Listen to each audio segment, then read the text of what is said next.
Let's see. That's weird. Okay.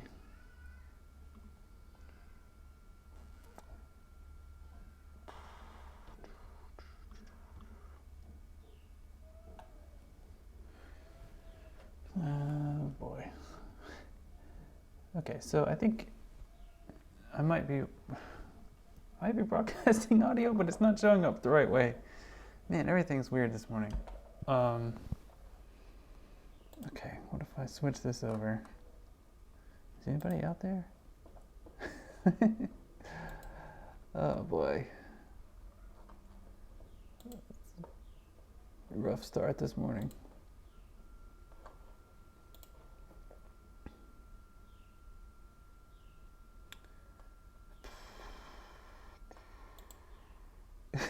Okay, thanks AJ.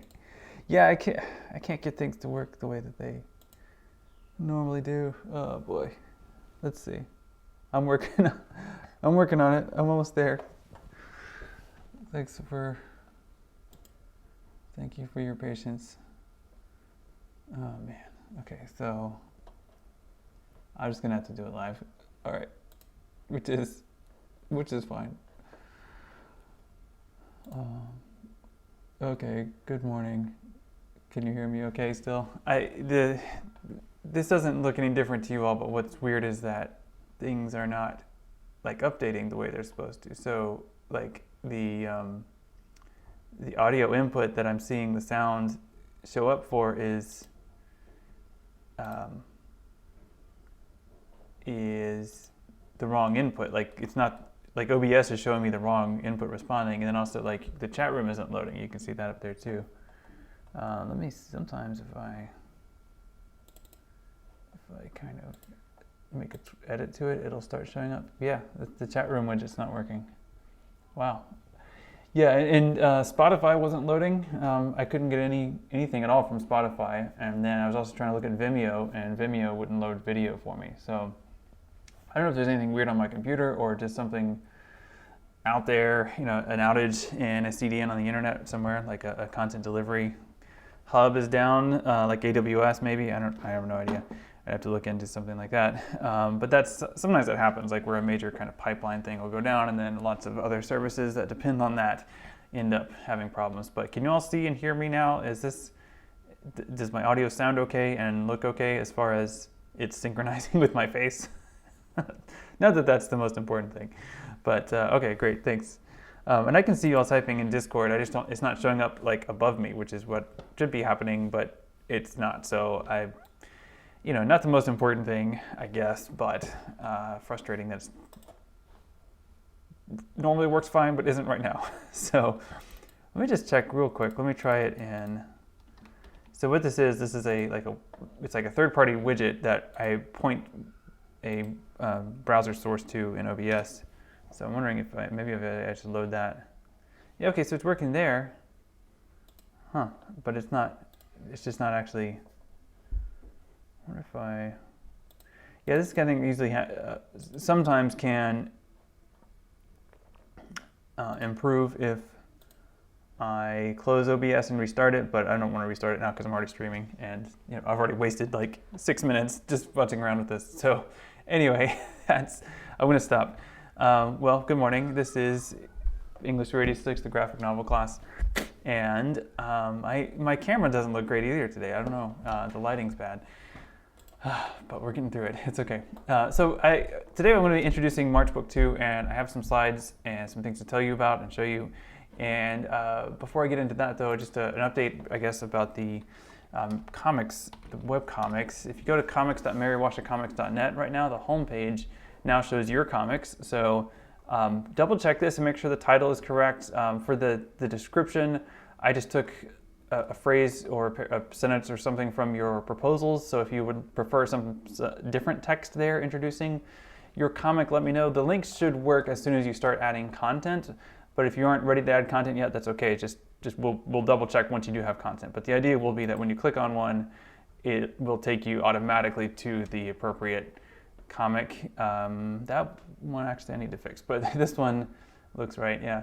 It's not going to actually take you anywhere yet until you've added content, but it should be pointing automatically to the chapter associated with your comic, and it should take you to the most recent one, which will be the first, obviously, except for Penny and Poe, which is Instagram. And if I remember correctly, wait, what?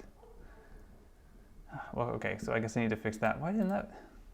I gotta say, the whole like Gutenberg editor is super annoying to work with. I was just trying to make this really simple layout. It took me so long. Whereas if I were just typing it in HTML by hand, I would have been done in 10 minutes. Anyway, this is work in progress, obviously. But if you see anything there that you need me to adjust, please let me know. Like Root of All Evil, like didn't have a title with your logo, so I just added that. So I hope that's all right.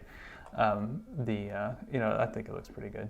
But if you have a revision for me, let me know. That's totally fine. All right, cool. So that's all I guess I need to say about webcomics. But those should be started up soon, right? What's our start date on that? Should be on the schedule. I think it's this week. Yeah, so it should be starting Wednesday. So get that ready. But the website should be ready for you to use.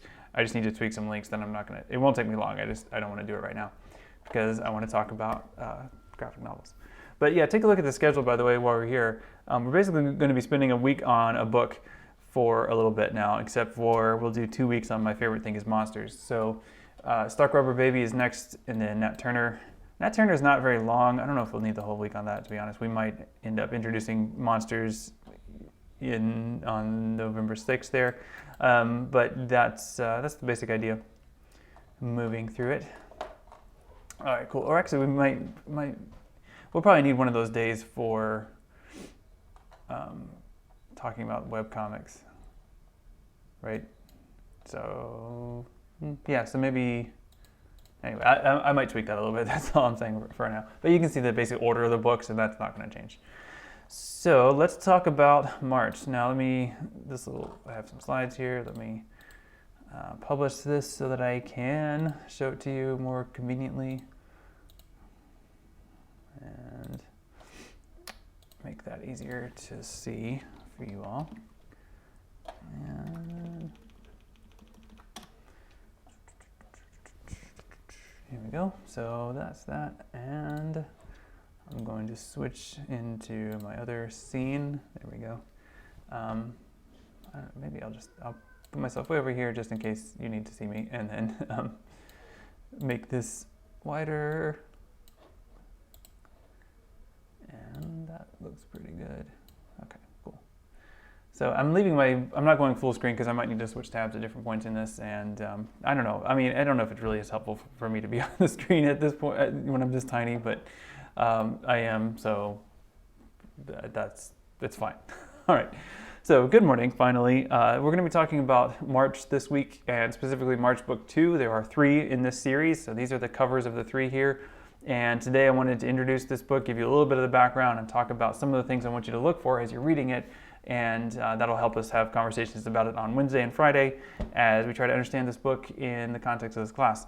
It's a pretty big shift, I guess. We looked at Watchmen, we looked at Kamala Khan's Miss Marvel last week, and those are certainly works of fiction and set in comic book universes. Watchmen's universe is a little bit different, but Miss Marvel certainly is the mainstream Marvel Comics universe.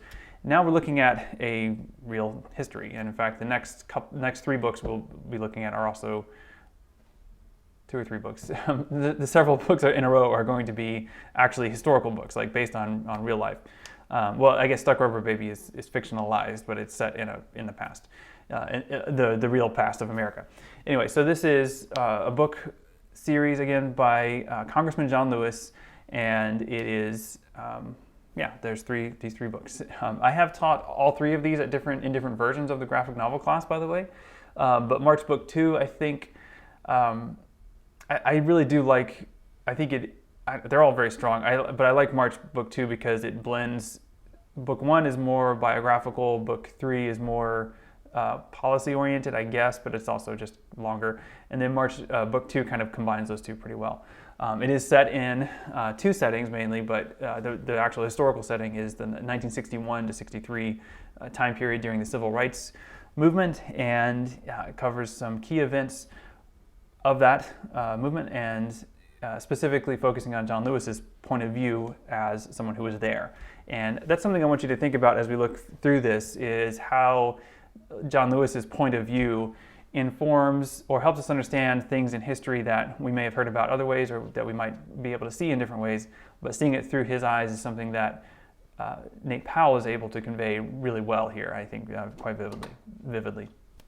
Okay, so just a little bit of background, I guess, on the book.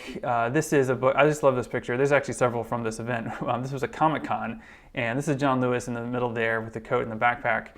He's basically cosplaying himself, like he's cosplaying how his younger self as he dressed when he marched across the Edmund Pettus Bridge and was arrested. There's a famous mugshot you'll see in the next slide.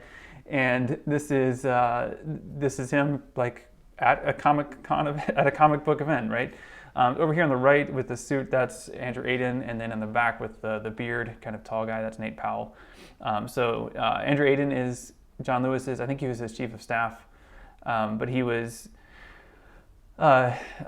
instrumental in getting this book created. I'm not sure exactly how their collaborative process went, but it's certainly John Lewis's story, and I think Andrew Aiden probably did some of the research and the editing and putting it together as a comic script, and then Nate Powell is the artist. And so whereas with Miss Marvel and even with Watchmen, we were looking at collaborative works where we had a writer and an artist who were separate, and then we had even the art was broken down into separate tasks like coloring and lettering. In this case, we have 2 writers and 1 artist, and so Nate Powell does all of the art, the line work, it's not colored, but the watercolor and the lettering, and it's all Nate Powell. So I was going to show you. I like Nate Powell a lot. He's one of my favorite artists, and I was going to show you some more of his works, but I think they're upstairs, so I can't do that right now. But Swallow Me Whole certainly is an excellent book. Any Empire is sort of a sequel to that. A really brilliant writer and artist, and so I was really glad to see him contribute to this project, because I think his artistic voice here does a lot to make this book successful. Of course, it's a very compelling story anyway, but I like to focus on how Nate Powell's artwork helps tell that story. So that's what I'm going to try to show you some elements of today. Okay, so in case you don't know, right? So Congressman John Lewis, 1940 to 2020. These are his years. He died pretty recently, July, and this was, of course, a sad day for everyone. He had been scheduled to come give a speech or to speak at UMW back in, I think it was January or February, but he had to cancel when he got sick. And so his illness, unfortunately, turned out to be fatal. So he had pancreatic cancer, I believe. So he is someone who is he was a civil rights leader. He was a congressman for many, many years from the 5th District in Georgia, an influential voice in Congress and in civil rights. So it was a great loss. He did come to UMW in 2011. He's been here, I think he'd been here another time too, but he was our 2011 commencement speaker. And this is a blank slide because, as I said earlier, I couldn't get Vimeo to work at all. But you can view that commencement on Vimeo if Vimeo works. And I'll link to it later, I guess, or I can put it in Discord even. It's one of my tabs, I think. Maybe not. Well, I'll find it later. It's actually a really compelling commencement speech, and I can say that having attended many, many commencement speeches, it's one of the few that I really remember. And not, to knock on any commencement speakers, but there is kind of a formula to a commencement speech, and they are all pretty similar, sort of vaguely inspirational, and but John Lewis's was very it was very compelling. Like he talked about his life story. He talked about the responsibilities of the generation that was graduating, and I think it was really just a tremendous public speech, right? So I definitely recommend it. And actually, some of the, story points in March Book 1 he talked about in his commencement speech. So it's something that kind of helps that. One particular anecdote about how when he was a kid, he wanted to be a preacher, and so he would practice preaching when he was feeding the chickens. So he would preach to his chickens, and so he talked about that in the speech. And then it's depicted in March Book 1. So it's I guess a story he liked to tell. Okay, so looking at this is a bit of background. So this is a book from 1956, and this is something that John Lewis said he was inspired by. Like, he was inspired to make a comic by this comic that he knew about and remembered from the 1950s. So this is Martin Luther King Jr. and the Montgomery Story, and if you, I guess I can link to it here, but I will just, I'll just share this in Discord real quick. And here's the MLK comic I'm talking about. So it's online, so it's convenient to kind of read through it. And what's pretty interesting about it is it's done in a style that is similar to, I would say similar to EC comics, where you have a lot of text, a lot of rectangular panels, and the art is not like super dramatic. Like it's more just telling you the straight story as though someone is telling you the story. It's very straightforward in terms of its style and presentation, but the content is really important. It's almost more of a pamphlet than a comic, in the sense that it's trying to encourage people to learn more about the protest, but also it's advice for how to do a protest. So if you look through it, you can see some of this. Yeah, I guess some of it is kind of dramatic. But in the end here, it's like, okay, here's the how-to book. Like, here's the manual for how you do this. And it's known as the Montgomery Method. And it talks about being inspired by Gandhi. And then it's like, okay, here's how you do it. Like step 1, step 2, step 3. The emphasis is nonviolence. I think it's really interesting how it emphasizes empathy, and how as a protester you have to see your oppressor, you have to see your enemy as a human first. And I think that's a really interesting and important point, and I think probably a difficult point to apply if you're in protest, especially when you see some of the circumstances that where this method was practiced and what they were up against in terms of attempting to kind of keep those protests peaceful. And you see that in really vivid and sometimes visceral detail in March Book 2. So, but this is inspirational. I recommend this book. It's a bit, I guess, dry as a thing to read, but it's a really important historical document. Like, it's a really cool thing that that exists, and that I'm glad that there's this pretty decent digital scan of it.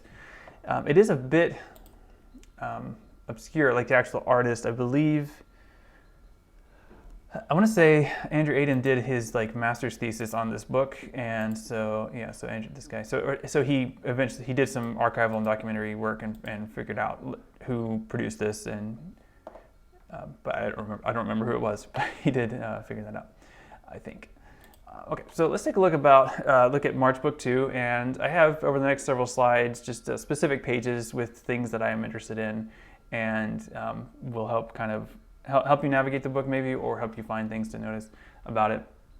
And so when we recognize parts of this, some of this is John Lewis's work as the storyteller, and also some of it is Nate Powell's work as the artist. But I think they go together really nicely. So one thing to keep in mind as you're reading, there's a frame story, and this may be a little bit less clear if you haven't read Book 1. But in Book 2, it's still continuing the same frame story. In fact, let's see, I have Book 1 here somewhere. Maybe I can open up Book 1 in a way that you can see it. I do, but let me see if I can. It's going to take me a second to get it up on the screen, if this will cooperate. It won't let me grab the window. Okay, let me do that. Okay, let me do that. And let's do this here. So, window capture.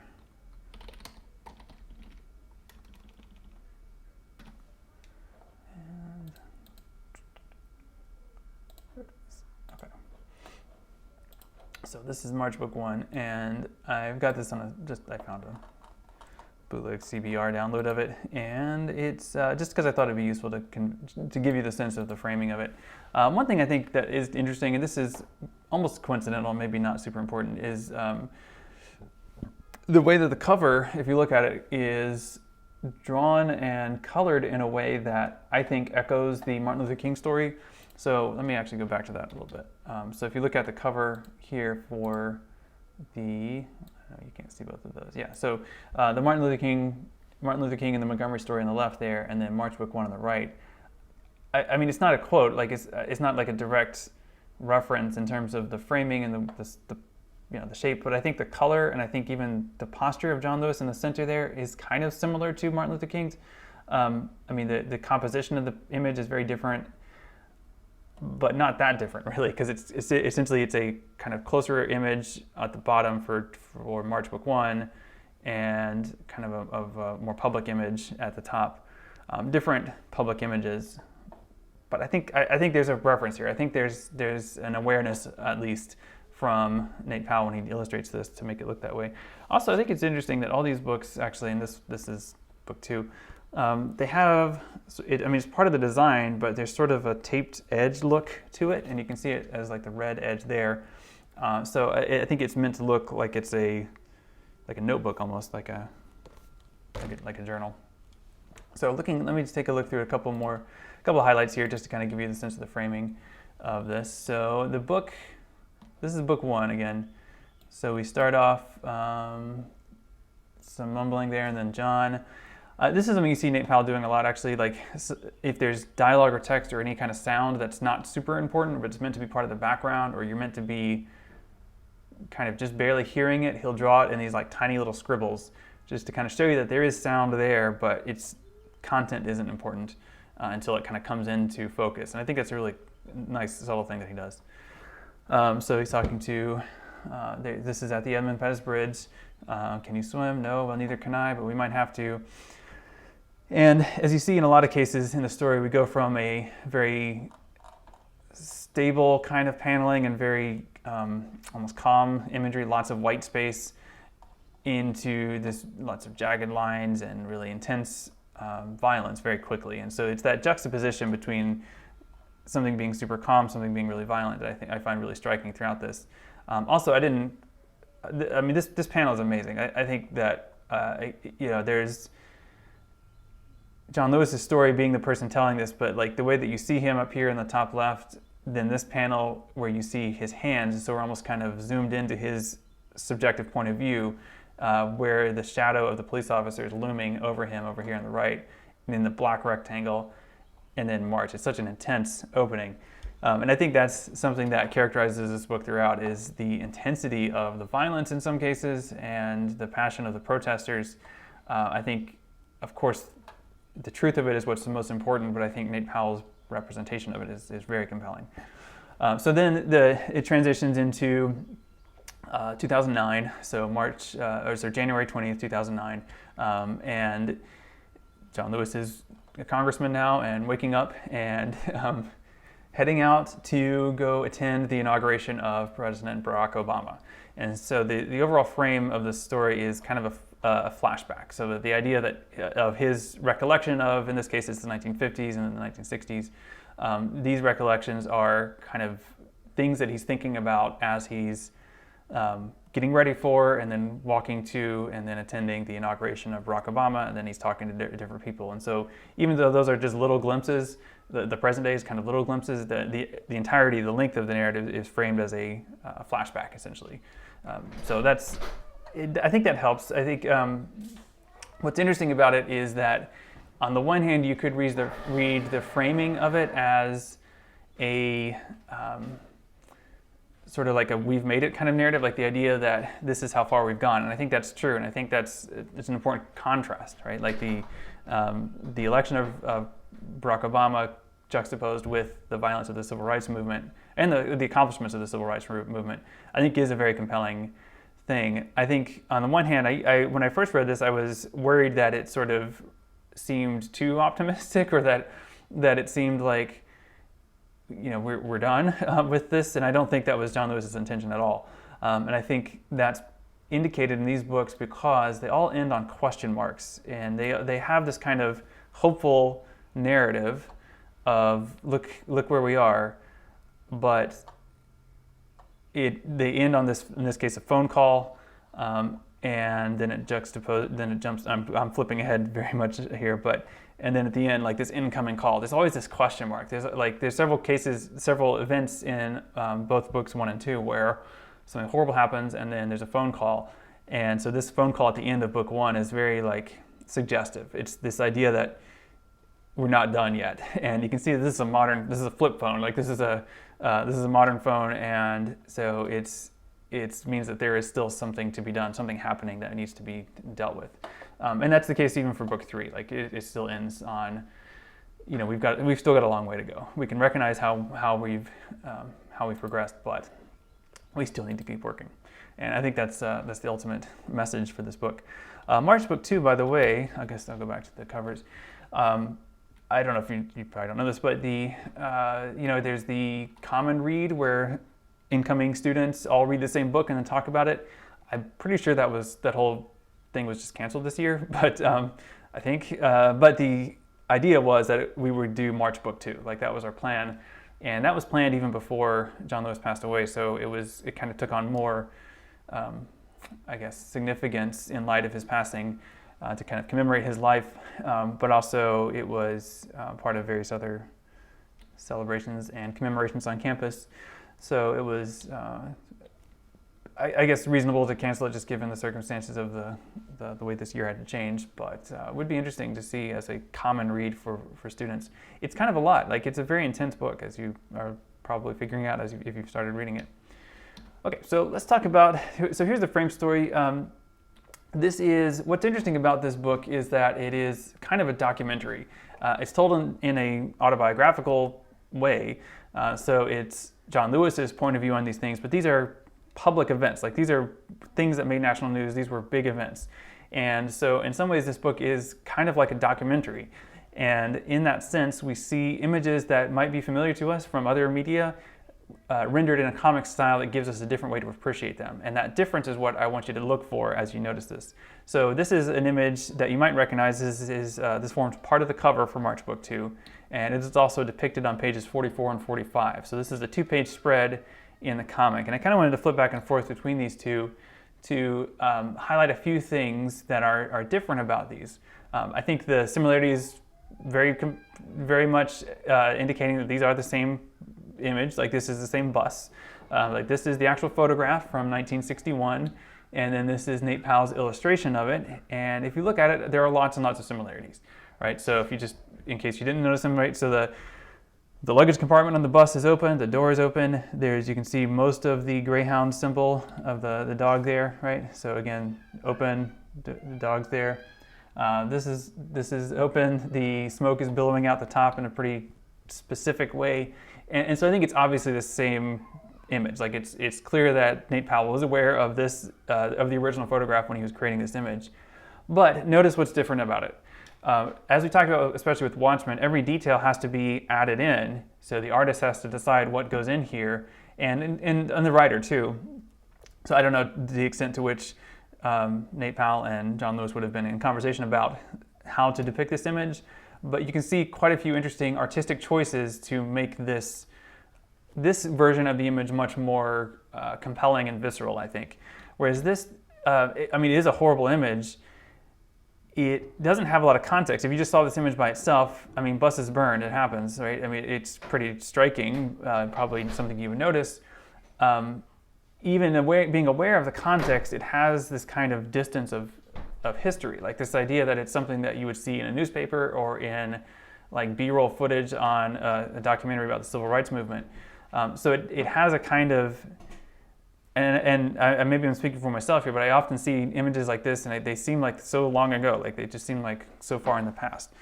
Whereas an image like this seems so much more present and so much more like something that could happen today. And part of that, I think, has to do with the details that Nate Powell adds when he creates this. So on the one hand, just in a basic drafting kind of sense, the bus is in a very similar location. The composition of the image is basically pretty similar as far as the bus occupying the lower half or third of the image, and then the smoke occupying a major portion of the rest of it. But look at some of the details that are added here, and hopefully you can see them okay. But if not, I could probably zoom in on it, but let's see, maybe I can zoom in on it. Nope, I can't. Okay, so I was hoping I could zoom in. Maybe if I do it this way. Nope. Okay, it's not going to let me. That's fine. So we have a woman in the front, in the foreground, and there are other images of this scene where these people aren't. I mean, the people that you see here are not like invented. Like there are other photos of this bus where there's a woman kind of sitting in the front of it on the grass. But you see her here, looking back over her shoulder. As far as our eye kind of follows different paths through here, we're probably drawn to the billow of the smoke down into her perspective, where we see what she's looking at over on the corner, and we see these people coming. And if you can see their faces, they have hatred, they have anger, they have weapons, and they're coming. And this is very much, even though the bus is burning, this is definitely a moment that's not done yet. Like this is a moment in the process of unfolding. We see this person running with his luggage or something that he got out of the bus there. We see someone else bent over picking something up. So it's a very chaotic scene. Even the wavy lines in the grass kind of have this energy to them, like it's pushing towards something. But it's really these ominous people coming from the side here, and they don't take up much of this scene, and they are implicitly present here in the sense that somebody burned this bus, but they are visually present in a way that's looming and dangerous and violent. And I think that's it's a great addition. Yeah, I mean, I don't know if is anyone still watching, but like, are there any other details you notice that are added by Nate Powell? I mean, you can almost do a list of these if you do kind of a side by side, or things that are different. I mean, I guess this one's kind of obvious, but there are a couple of signs that are not present, and I think that makes sense. It looks like maybe that says Forsyth and Son, and maybe that says Hello Milk Ice Cream or something. Maybe Jello, I don't know. But that sign is not drawn. Also, there's a sign here sort of on the side of the road. So those are not illustrated, and I think that's reasonable. I mean, they are just kind of in the way, honestly. They don't really add much except for the setting. So I think in terms of focusing on kind of the horror of being there, I think it's done really well. Now, this whole event is something that John Lewis was not present for, so I think that's also a reason why we get this image of it. We get this kind of public image, a version of this public image, instead of a kind of first-person point of view image of it, which we will see first-person depictions of some other scenes, similar scenes, later on in different parts of the book. So, by the way, I don't assume that you've read the whole thing, but it's not exactly like a fictional story, so as far as spoiling, I'm not worried about spoiling the ending, right? It's something that hopefully you're aware of in some ways and can learn about as you go. It's really about the experience of these events that makes this book so compelling. Okay, so again, I'm really interested in Nate Powell's artwork, and I like this book in terms of the writing, certainly, but also I think the way that Nate Powell designs and puts it together, I think it's really interesting. And so I wanted to point out a few things to help you notice these things as you read, and kind of see how you respond to those when we talk about it on Wednesday and Friday. One of these is the lettering, and I'm always really interested in lettering, and I think Nate Powell is a really skilled letterer. He has a style, it's a recognizable style, and he uses his letters in different ways. And I put these two pages together because we see three different lettering strategies that he employs in this page, these two pages here. We also see some interesting paneling too. But just for looking at the lettering first, you see up here squeak, S-Q-U-E-E-K, and then you see click, whir. This is someone setting the fumigator. You see, this is John Lewis's eye. I don't know if you can see my cursor, but you can see John Lewis's eye there in the top left. Can you see my cursor? Maybe you can't. Let me see if I can. Yes, I can add the cursor now. What? There we go. Yeah, okay, now you can see my cursor. So this is, oops. So this eye here, right, as John Lewis is recognizing what's going on, and then it's overwhelmed by the smoke. Even this panel right here, the top edge of this panel appears, but is overwhelmed by the smoke. And then this next panel kind of pokes its way out of the smoke. I think it's just a really brilliant way of conveying the scene. But again, lettering, right? So you notice how here the sound words, they can kind of go off in a rainbow kind of shape. With the narration words, it was a fumigator used only for killing pests. So all caps lettering. Then you see the sound words here, and the sound words have kind of a sketched, sort of sloppy-looking style. But I think it's really interesting, and I'll just put this, to you as a question, like, why do you think these are spelled the way they are? So the sounds here, we see squeak, click, whir, cough, cough. Those are not the typical spellings of those. So I'm going to pose this in Discord and see if you think the same way I do. So, sound words, why do you think they're spelled the way they are? Click or cough, etc. I mean, it's like the word click in English we usually spell C-L-I-C-K, right? But here it's spelled K-L-I-K. Cough is usually spelled K-O-U-G-H, but here it's spelled K-O-F-F. I have an idea, but I'm curious if you have an idea, or if maybe you have the same idea.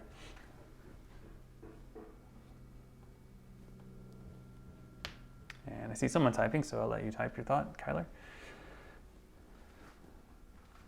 And then see if we're on the same page.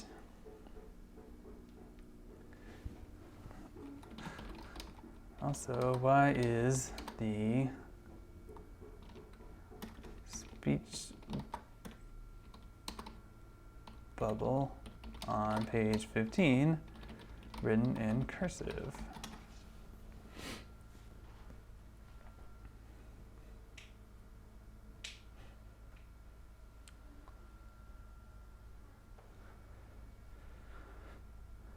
All right.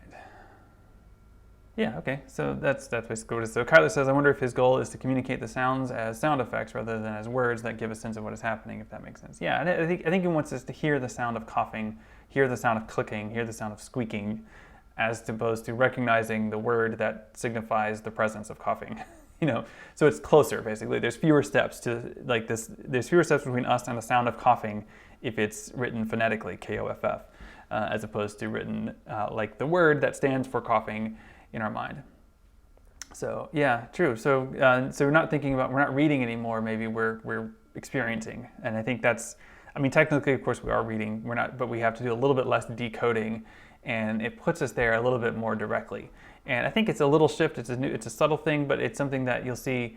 I think he has good. Nate Powell has good onomatopoeic sound words that he creates for sounds. And I think the juxtapose and kind of blended in with the imagery, I think it really works well. Okay, so let's take a look at a few other aspects of design. I think the framing is really interesting, and we talked about this, of course, a while back with Gronstein. This idea of how the shape of a panel or a frame can convey the contents. And this is one I pulled out. It's from a bit later, so you might not have read this far yet, so I'm not going to show you the whole page. But I thought it was really interesting, and this is something you see Nate Powell doing sometimes, where there's like a cut-off speech bubble, right? So and then this image of running feet, and we know they're running because of the motion lines that pull us down towards the left corner, and also the fact that we can't see all of them, but this idea that they're running toward us is, I think, conveyed really through the simple fact of the shape of this panel and the way that it seems like a fragment cut out of something else. And we don't see that whole thing that it's cut out of. We just see the piece of that. And I think that idea of like the cut off, the fragmentary experience of it, you definitely see this in Mark's book too, whenever there's a violent response to a protest is about to break out. Things progress fairly conventionally in terms of narrative for a while, and then the panels start kind of fragmenting in terms of what they're representing, and then we get these little pieces. So this is something to kind of keep an eye out for as you watch and as you read. Like, how does Nate Powell and John Lewis, how do they get us into this moment? And I think this is one way they do this. They give us these fragments. As we try to figure them out and make sense of what's going on, we are finding our way into that moment in time, and then very often struck with something really violent happening. So this is an example of that shift, I think. This happens on one page. This is page 39. Maybe you haven't read this far yet. I don't know, but it's not really like a big plot point. Like the whole thing, like I said, it's already happened. It's history. So this is a scene where, let's see what's happening. I want to get the setting right, but this is part of the Freedom Rides, and this is, yeah, so this is actually, so page 38 is where he mentions Fredericksburg, by the way. So the Freedom Riders, of course, came through Fredericksburg. That was their first stop, I think. Yeah, so as it says here on page 38, their first stop was Fredericksburg, the bus station. I think it's the same location as the bus station now on Route 1. You know, like in Route 1 and Cowan Boulevard, that intersection. I think that's the same. I think it's been there since then, but I'm not actually totally sure about that. But basically, they seems like, you know, they were not welcome exactly, but didn't meet any violence. But that changes when they get to Rock Hill, South Carolina. And so this is Rock Hill, South Carolina, and I've got the top of page 39 here, the panels 1 through 4. So notice we've got, you know, mostly rectangular framing. We've got a slight difference here, but you notice how that difference, the leaning gutter right here, focuses in on two parts of John Lewis's body. So his eyes up close and then his feet up close. And you can kind of feel the tension building, I think, just with that, right? The idea that we see him, that drop of sweat right here, the focus on the feet indicates that he's walking. He's doing the thing that these people are staring at him and kind of challenging him to do. Also, you notice, you know, again, it's a subtle shift in the lettering style, that he's dropped to lowercase for this speaker, and you'll see him do that sometimes. See Nate Powell do that as a writer. And then, so this page is where the violence cuts in, and it goes pretty abruptly, right? So I have a right to go in there on the grounds of the Supreme Court decision in the Boynton case, and then shit on that, crack. And so again, you see the sound word crack, but like you see the framing of the panel kind of leaning down to the right, follows his fist down to the right, and then the motion of the punch and we kind of feel that, I think. I think that we, as a reader, he kind of pulls you into this close like awareness of John Lewis's physical presence in this place, which is the problem for these white men here. And then once we're in that moment, we kind of feel this punch a little bit harder. And so there's a real sense of that violence that you get through that. And then the next several pages kind of carry that on. But if you look at these together, I think it's really interesting how this works. So the page 38, again, is almost all rectangular frames, almost like most of the frames are the full width of the page. But here we start breaking it down, we start seeing the fragments, and then we see the violence come through. And it gets much worse on the next page. I don't have that on a slide, but the next couple pages are them getting beaten up, right? So it's John Lewis and two other people. I don't remember their names, but they get punched and kicked. And then that's what leads them to be away from the Freedom Riders when the bus is burned outside of Anniston, Alabama. So that's where we get a really detailed kind of step-by-step, blow-by-blow presentation of this scene. We don't get the same thing for the burning bus because he wasn't there for the burning bus, but we do see the burning bus and its significance. We see later bus incidents from John Lewis's point of view. So yeah, is this the last of my? Yeah, that's the last slide I have. So there's lots more to talk about with this book, and so as you look at it, one thing that I don't have a slide for, but that I would like for you to pay attention to, you can kind of see here, is the way that the artist uses the gutter or the non-framed space of it. So this is a pretty interesting transition, right? This is pages 25 and 26, where he's being locked up. We see the doors close, and then down here we see the windows of the police truck, as though we are inside in the darkness, and we can see the light from the outside. Then that light becomes this light here of the Capitol building on the morning of January 20th. But if you look in the background too, there's this grass, there's some these lines up here that are not part of either scene exactly, but they give you a sense of that transition. I have other examples, but that one's kind of an example. But yeah, look for what happens in the gutter. Look for what happens in the background and how Nate Powell will tend to put panels on top of each other or in front of each other, or what's behind them is not exactly a gutter, but a different part or a different way of building the scene. So that's something I'm going to ask you to comment on Wednesday. So if you're coming in face-to-face or online, I'm looking for you to notice those moments and talk about points where the design of the page conveys the, I guess, brutal truth of the scene that kind of plays out starting on page 72, 73, is very violent and disturbing, honestly. So I think it's something that we should talk about and be aware of. As I mentioned in terms of, I hope I mentioned this, in terms of like the content warning of this book, it is violent, but it's not gratuitously violent. Like, these are things that actually happened, and so it's not violence added for the sake of being graphic. It's violence that actually happened and that we kind of need to know about and bear witness to in a way. I don't think that Nate Powell's art sensationalizes it at all. I think it just makes it that much more brutal and disturbing. So, oh yeah. Oh man, okay. So I can't even look at it right now.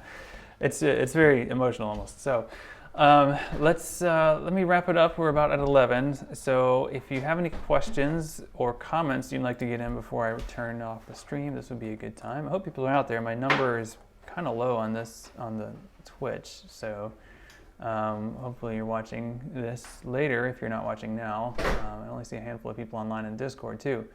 So let me, if you're watching now, you're not the one who needs to hear this, but let me remind you, this is a 3-day-a-week class, and on Monday it's on Twitch. So that's, if you're not here, or watching it later, then you are missing important parts of the content. So make sure you stay on top of that. But if you're watching now, you're not the one who needs to hear that message. So thanks for watching. All right. So if you have any questions or issues with the webcomic, maybe that's more of a one-on-one kind of conversation. But if you have anything you'd like to pose as a general question right now, this would be a good time to do that. But if you have questions about your specific, how you're doing it on the comics website, then that might be, that might be a good thing for a private message. All right. Okay, well, I think it's 11 o'clock, so I'm just going to wrap it up, and I'm not seeing anyone typing, so I don't suppose there's any questions unless there's some other action in other channels. Okay, maybe a little bit. All right, cool. Okay, well, so I'm just looking at a few things in Discord. Okay, well, I will wrap it up then, seeing no other comments or questions, but hopefully that was a good introduction. If you have any, when you come on Wednesday, I'd like to hear your thoughts and other things that you noticed that I may not have about March Book 2. So have a good day. I'll see you later.